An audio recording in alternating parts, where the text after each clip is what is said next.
ഇന്ന് നമ്മൾ വളരെ എളുപ്പത്തിൽ ലഞ്ച് റെസിപ്പി ഉണ്ടാക്കുകയാണ് കേട്ടോ. ഒത്തിരി ഐറ്റംസ് ഒന്നും ഇല്ലാതെ തന്നെ വളരെ എളുപ്പത്തിൽ ഉണ്ടാക്കിയെടുക്കാം. അപ്പോൾ എങ്ങനെയാണ് ഉണ്ടാക്കുന്നതെന്ന് നോക്കാമല്ലോ. ആദ്യം തന്നെ ഞാൻ തലേ ദിവസം വെള്ളത്തിൽ കുതിർത്തി വെച്ചിട്ടുള്ള മട്ട റൈസാണ് കേട്ടോ. അപ്പോൾ ചോറ് നമ്മൾ മട്ട അരിയുടെ ചോറ് നമ്മൾ വളരെ എളുപ്പത്തിൽ നല്ല സോഫ്റ്റായിട്ട് ഉണ്ടാക്കിയെടുക്കുന്നത് എങ്ങനെയാണെന്നാണ് കേട്ടോ ഞാൻ കാണിക്കുന്നത്. ഞാൻ എപ്പോഴും ഉണ്ടാക്കാറുള്ളതാണ്. തലേ ദിവസം രാത്രി നന്നായി കഴുകി വെള്ളത്തിലിട്ട് 2 കപ്പ് അരിയാണിത് കേട്ടോ. മട്ട റൈസാണ് ഇത്. കഴുകിയെടുത്തതിന് ശേഷം കുക്കറിലേക്ക് ഇട്ട് കൊടുത്ത് ഈ കുക്കറിൻ്റെ 3/4 ഭാഗത്തോ വെള്ളം ഒഴിച്ചു കൊടുക്കണം. അപ്പോൾ ഈ അരി വേകാൻ ആവശ്യമായിട്ടുള്ള വെള്ളമാണ് കേട്ടോ ഒഴിച്ചു കൊടുക്കുന്നത്. ഇത്രയും ഒഴിച്ചു കൊടുക്കുന്നുണ്ട്. ഇതിൻ്റെ കഞ്ഞിവെള്ളത്തിനൊന്നും ഒട്ടും തന്നെ കട്ടിയുണ്ടാവില്ല കേട്ടോ.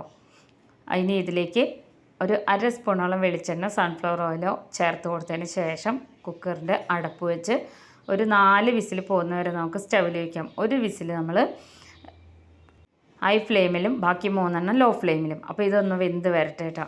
ഇനി ഞാൻ വാട്ടർമെലൺ വാങ്ങിച്ചത് നമ്മൾ കഴിക്കാനെടുത്തതിൻ്റെ ബാക്കി ഫ്രിഡ്ജിൽ വെച്ചിരുന്നതാണ് കേട്ടോ. ഇത് ഞാൻ എപ്പോഴും ഉണ്ടാക്കുന്നൊരു കറി തന്നെയാണ്. സിമ്പിൾ കറിയാണ് കേട്ടോ. ആർക്കും എളുപ്പത്തിൽ ഉണ്ടാക്കിയെടുക്കാം, പച്ചക്കറിയൊന്നും ഇല്ലാതെ. അപ്പോൾ ഇതെല്ലാം തൊലി കളഞ്ഞെടുക്കണം. തൊലി കളഞ്ഞ് കഴുകിയെടുക്കണം കേട്ടോ. അപ്പോൾ ഞാനിതാ ഈ ഒരു രീതിയിലാണ് എടുത്തിട്ടുള്ളത്. ഇതിൻ്റെ ആ റെഡ് കളർ ഭാഗമൊന്നും അധികമൊന്നും കളഞ്ഞിട്ടില്ല കേട്ടോ. ഇനി ഇതിലേക്ക് ഒരു 3 ചെറിയ സവാള, ഒരു 4 പച്ചമുളക്, ഒരു തക്കാളി, ഇത്രേ വേണ്ടുള്ളൂ. അപ്പോൾ സവാള വലുതാണെങ്കിൽ 2 എടുത്താൽ മതിയാവും. അപ്പോൾ ഇതാ ഞാൻ വാട്ടർമെലൺ മുഴുവനായിട്ടും അരിഞ്ഞു കൊടുത്തിട്ടുണ്ട്. ഇത് കുറച്ച് കൂടുതലാണെങ്കിൽ കുഴപ്പമൊന്നുമില്ല കേട്ടോ. ഇനി ഇതൊരു കുക്കറിലേക്ക് നമുക്ക് ഇട്ട് കൊടുക്കാം. ഞാൻ ഇതുപോലെ സാമ്പാർ പോലെ തന്നെ കറിയൊക്കെ എടുത്ത് വയ്ക്കുമ്പോൾ നമ്മൾ പിറ്റേ ദിവസം കാലത്ത് ദോശ ഇഡ്ഡലിയൊക്കെ ഉണ്ടാക്കുമ്പോൾ അതിനും കൂടിയാണ് കൂടുതൽ ക്വാണ്ടിറ്റി എടുക്കാറ് കേട്ടോ. അപ്പോൾ ഇത്രയൊന്നും വേണ്ടാന്നുള്ളവർക്ക് കുറച്ചെടുത്താൽ മതിയാവും. അതുപോലെ തന്നെ നമ്മൾ നേരത്തെ കാണിച്ച സവാളയും തക്കാളിയും പച്ചമുളകും ഇതുപോലെ മുറിച്ചെടുത്തിട്ടുണ്ട്. ഇനി നമ്മളിതിലേക്ക് ചേർത്ത് കൊടുക്കുന്നത് ഒരു 1/4 കപ്പോളം സാമ്പാർ പരിപ്പാണ് കേട്ടോ. 1/4 കപ്പ് മാത്രം മതിയാവും. ഇത് നന്നായിട്ട് കഴുകിയെടുത്ത് ഇതുപോലെ തന്നെ ഇതിലേക്ക് ഇട്ട് കൊടുക്കാം. രുചി വ്യത്യാസമൊന്നും ഉണ്ടാവില്ല കേട്ടോ. വളരെ ഹെൽത്തി ആയിട്ടുള്ളൊരു ഐറ്റമാണ് നമ്മൾ ഈ തണ്ണിമത്തൻ്റെ ഈ ഒരു വൈറ്റ് കളറിലുള്ള ഈ ഭാഗം. അപ്പോൾ അതും കൂടെ ചേർത്ത് കൊടുത്തു. ഇനി ഇതിലേക്ക് ഇത് വേകാൻ ആവശ്യമായിട്ടുള്ള വെള്ളം ഞാനിവിടെ ഒരു 2 കപ്പോളം തന്നെ വെള്ളമാണ് ഒഴിക്കുന്നത്. അപ്പോൾ ഈ വാട്ടർമെലനിൽ തന്നെ കുറച്ച് വെള്ളം ഉണ്ടാവും കേട്ടോ. ഇനി ഇതിനെ നന്നായിട്ടൊന്ന് ഇളക്കി കൊടുക്കണം. ഇനി ഇതിൽ കുറച്ച് ഐറ്റംസും കൂടെ നമുക്ക് ചേർത്ത് കൊടുക്കേണ്ടതുണ്ട്. ഞാനിവിടെ ഉപ്പ് ആദ്യം തന്നെ ചേർത്ത് കൊടുക്കുകയാണ്. ഉപ്പ് ഞാൻ 1 സ്പൂൺ ചേർത്ത് കൊടുക്കുന്നുണ്ട്. മഞ്ഞൾപ്പൊടി 1/2 സ്പൂൺ ചേർത്ത് കൊടുക്കുന്നുണ്ട്. ഒരു 2 സ്പൂണോളം മല്ലിപ്പൊടിയും കൂടെ ചേർത്ത് കൊടുക്കുന്നുണ്ട്. മുളക് പൊടി 1 സ്പൂണോളം ചേർത്ത് കൊടുക്കുന്നുണ്ട്. എരിവ് കൂടുതലാണെങ്കിൽ 1/2 സ്പൂൺ മതിയാവും. ഇനി ഇതെല്ലാം കൂടെ നന്നായിട്ടൊന്ന് ഇളക്കി കൊടുത്തതിന് ശേഷം നമ്മൾക്ക് ഈ കുക്കറിൻ്റെ അടപ്പ് വെച്ച് ഒരു 2 വിസിൽ, ഒരു വിസിൽ ഹൈ ഫ്ലെയിമിലും ഒരു വിസിൽ ലോ ഫ്ലെയിമിലും പോകുന്നത് വരെ നമുക്കിതിന് വെയിറ്റ് ചെയ്യാം കേട്ടോ. അപ്പോൾ 2 കുക്കർ ഞാൻ സ്റ്റൗവിൽ ഒരേപോലെയാണ് വെച്ചേക്കുന്നത്. അപ്പോൾ വിസിൽ ഇതാ പോയിക്കൊണ്ടിരിക്കുന്നുണ്ട്. അപ്പോഴേക്കും ഇതായി വരുമ്പോഴേക്കും ഞാനിവിടെ ഒരു 1/2 കിലോനോളം അമരപ്പയർ എടുത്തിട്ടുണ്ട് കേട്ടോ. ഈ അമരപ്പയർ ചിലവർക്കൊന്നും അത്ര ഇഷ്ടമല്ല. ഒരു പച്ചമണമാണ് ഈ അമരപ്പയറിനുള്ളത്. പക്ഷെ വളരെ ടേസ്റ്റി ആയിട്ട് തനി നാടൻ രീതിയിൽ നമുക്ക് ഇതുപോലെ ഉണ്ടാക്കിയെടുക്കാവുന്നേ ഉള്ളൂ. ഇതുപോലെ 2 സൈഡും ഇതുപോലെ കട്ട് ചെയ്ത് കളഞ്ഞതിന് ശേഷം ചെറുതായി അരിഞ്ഞെടുത്താൽ മതി. ഇതൊക്കെ ഓൾമോസ്റ്റ് എല്ലാവർക്കും അറിയുന്നതായിരിക്കും. എന്നാലും ഞാനൊരു ലഞ്ച് റെസിപ്പി ഉച്ചയൂണിനായിട്ട് ഉണ്ടാക്കിയപ്പോൾ കാണിച്ചെന്ന് മാത്രമേ ഉള്ളൂ. അപ്പോൾ വളരെ കുഞ്ഞായിട്ട് അരിഞ്ഞെടുത്തിട്ടുണ്ട്. ഇനി ഇതിലേക്ക് ഞാൻ ഇട്ട് കൊടുക്കുന്നത് ചെറിയ ഉള്ളി ഇതായി ഇത്രയും എടുത്തിട്ടുണ്ട്. ഇതൊന്ന് ചതച്ചെടുക്കണം. ഇനി ഒരു കടായി സ്റ്റവിൽ വെച്ച് ചൂടായി വരുമ്പോൾ വെളിച്ചെണ്ണ ഒരു 3 സ്പൂണോളം വെളിച്ചെണ്ണ ഒഴിച്ചു കൊടുത്തു. 1/2 സ്പൂണോളം കടുകിട്ട് പൊട്ടി വരുമ്പോൾ നമ്മൾ എടുത്ത് വെച്ചിട്ടുള്ള ചെറിയ ഉള്ളി ഉണ്ടല്ലോ, ചെറിയ ഉള്ളി മാത്രമേ ഇതിൽ ചേർത്തിട്ടുള്ളൂ. അത് ഇതിലേക്ക് ഇട്ട് കൊടുക്കണം. അതിൻ്റെ കൂടെ തന്നെ ഒരല്ലി കറിവേപ്പിലയും കൂടെ ചേർത്ത് കൊടുക്കണം. ഇനി ഇതിനെ ഒന്ന് നന്നായിട്ട് മൂപ്പിച്ചെടുക്കണം കേട്ടോ. ചെറിയ ഉള്ളിയിൽ ഇങ്ങനെ ഉണ്ടാക്കിയെടുക്കുമ്പോൾ നല്ല രുചിയാണ് കേട്ടോ ഈ അമരയ്ക്ക. അപ്പോൾ ഇതൊന്ന് ചെറുതായിട്ടൊന്ന് കളറ് മാറി വരുന്ന ഈ ഒരു സമയത്ത് 1-2 സാധനം കൂടെ ഇതിൽ ചേർത്ത് കൊടുക്കേണ്ടതുണ്ട് കേട്ടോ. അപ്പോൾ ഇനി ഇതിലേക്ക് മുളക് പൊടിയാണ് ചേർത്ത് കൊടുക്കുന്നത്. കുറച്ചൊന്ന് എരിവ് ഒന്ന് കയറി നിൽക്കണം കേട്ടോ. ഞാനിവിടെ 1 സ്പൂണോളം മുളക് പൊടിയും 1/2 സ്പൂണോളം മഞ്ഞൾപ്പൊടിയും ഇട്ട് കൊടുത്തിട്ടുണ്ട്.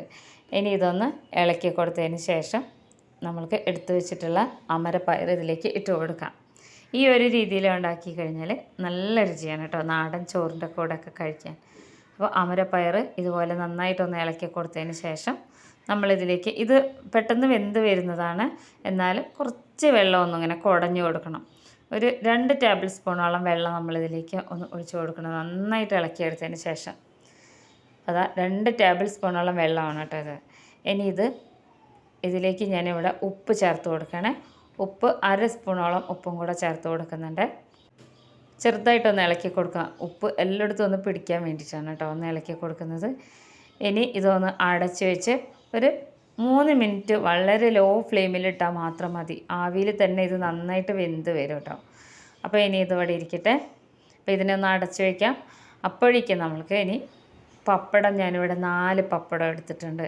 ഈ ഒരു ഐറ്റം നിങ്ങൾ കഴിച്ചിട്ടുണ്ടെങ്കിൽ കമൻറ്റ് ചെയ്യണം കേട്ടോ. പപ്പടം അതിൻ്റെ കൂടെ തന്നെ വലിപ്പം കുറഞ്ഞ ഒരു 6 സവാളയാണ് എടുത്തിട്ടുള്ളത്. ചെറിയ കഷ്ണം ഇഞ്ചിയും. വലിയ സവാള ആണെങ്കിൽ 2 എണ്ണം എടുത്താൽ മതി. ഇനി ഇതെല്ലാം ചെറുതായിട്ടൊന്ന് അരിഞ്ഞു കൊണ്ടുവരണം. അപ്പോൾ ഇഞ്ചി ചതച്ച് വെച്ചിട്ടുണ്ട്, ഇതെല്ലാം അരിഞ്ഞെടുത്തിട്ടുണ്ട്. ഇനി ഒരു കടായിൽ ഞാനൊരു 3 ടേബിൾ സ്പൂണോളം സൺഫ്ലവർ ഓയിലിൽ ഒരു 6 ഉണക്കമുളക് ഇതുപോലെ ഒന്ന് മൂപ്പിച്ചെടുക്കുന്നുണ്ട് കേട്ടോ. നമ്മളിത് മുളക് ചുട്ടെടുക്കുന്നതിന് പകരമാണ് ഇങ്ങനെ ചെയ്തെടുക്കുന്നത്. അതിനോടൊപ്പം തന്നെ കറിവേപ്പിലയും കൂടെ ഇതുപോലെ ചെയ്തെടുക്കുന്നുണ്ട്. കറിവേപ്പില ഒരു 2-4 തണ്ടുണ്ടെങ്കിലും കുഴപ്പമൊന്നുമില്ല കേട്ടോ. അപ്പോൾ ഇതും കൂടെ കഴുകി ഇതിലേക്ക് ഇട്ട് കൊടുത്ത് ഇതിനെ ഒന്നിങ്ങനെ വറുത്തെടുക്കണം. കറിവേപ്പില ഇങ്ങനെ വറുത്തെടുക്കുമ്പോൾ ഒരു പ്രത്യേക മണമൊക്കെയാണ് കേട്ടോ.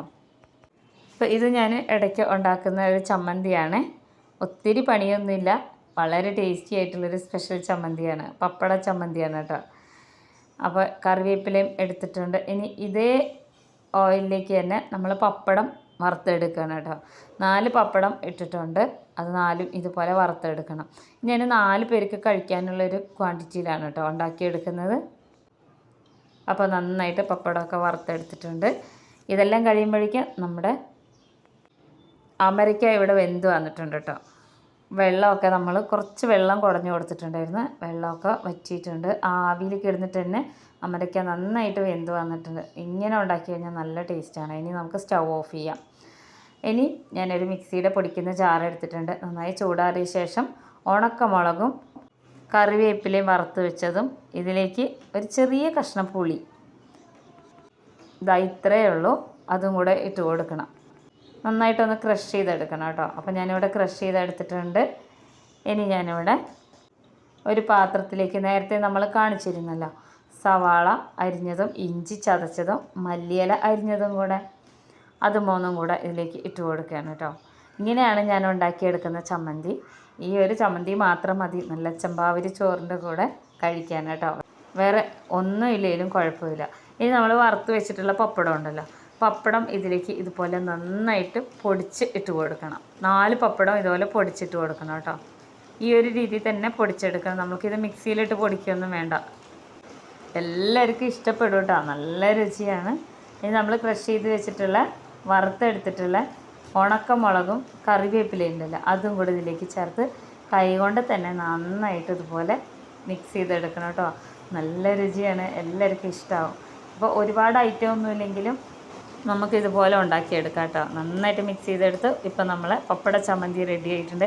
ഇതെല്ലാം കഴിഞ്ഞ് വരുമ്പോഴേക്കും നമ്മുടെ ചോറ് ഇവിടെ റെഡി ആയിട്ടുണ്ട്. ഞാൻ കാണിച്ചു തരാം കേട്ടോ. ചോറ് ഇവിടെ ചെമ്പാവരി ചോറ് ഇവിടെ കറക്റ്റ് വെന്ത് വന്നിട്ടുണ്ട്.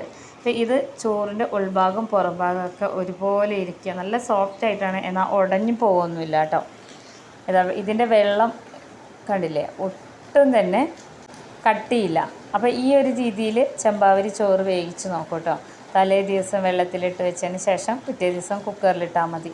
നല്ല സോഫ്റ്റ് ആയിട്ടാണ് ഇരിക്കുക, ഒട്ടിപ്പിടിക്കുകയോ ഉടഞ്ഞു പോവുകയൊന്നും ചെയ്യാതെ ഈ ഒരു രീതിയിൽ നമുക്ക് ചോറ് വളരെ എളുപ്പം ഉണ്ടാക്കിയെടുക്കാം. അപ്പോൾ ഇനി ഇത് ഞാൻ വാർത്തെടുക്കുകയാണ് ചെയ്യുന്നത് കേട്ടോ.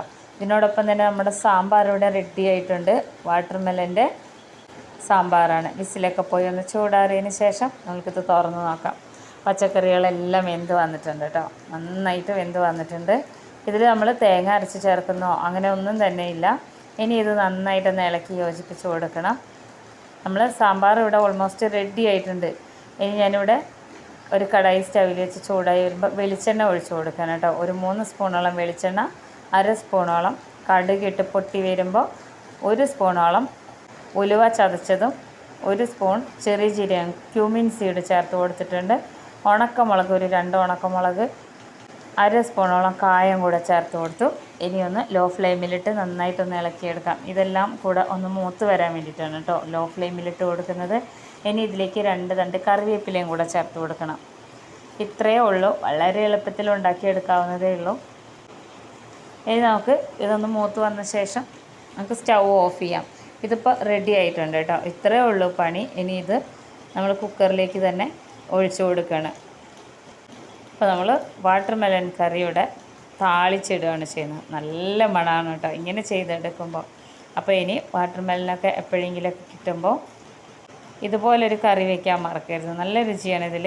നമുക്കിതിൽ പുളിയൊന്നും ചേർക്കണ്ട കേട്ടോ. ഇതിന് തന്നെ ചെറിയൊരു പുളിപ്പൊക്കെ ഉണ്ടാവും. അപ്പോൾ നല്ല എളുപ്പത്തിൽ നമ്മളൊരു അടിപൊളി ഉച്ചയൂണ് ഇവിടെ ഉണ്ടാക്കിയിട്ടുണ്ട്. ഒരുപാട് ഐറ്റംസ് ഇല്ല, എന്നാൽ കാണുമ്പോൾ പെട്ടെന്ന് ഒത്തിരി ഐറ്റംസൊക്കെ ഉള്ള പോലെ തോന്നും. മീനോ ചിക്കനോ മട്ടനോ മുട്ടയോ ഒന്നും വേണ്ട. അപ്പോൾ അതാ നമ്മുടെ ചോറ് ഇവിടെ റെഡി ആയിട്ടുണ്ട്. ഇത് ഞാൻ വാർത്തിട്ട് അങ്ങനെ തന്നെ വെച്ചതാണ് കേട്ടോ. ഈ ഒരു രീതിയിൽ ഉണ്ടാക്കിയെടുത്താൽ മതി.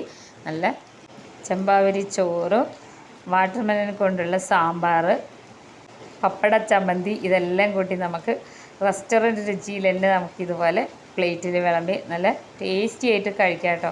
എല്ലാവർക്കും ഇഷ്ടമാവും. ഇതുപോലൊക്കെ ഇടയ്ക്ക് ഉണ്ടാക്കി നോക്കാം കേട്ടോ. ഇഷ്ടമായ ഫ്രണ്ട്സിനൊക്കെ ഒന്ന് ഷെയർ ചെയ്ത് കൊടുക്കണം. നമ്മുടെ ചാനലൊന്ന് സബ്സ്ക്രൈബ് ചെയ്ത് വെച്ചേക്കണേ.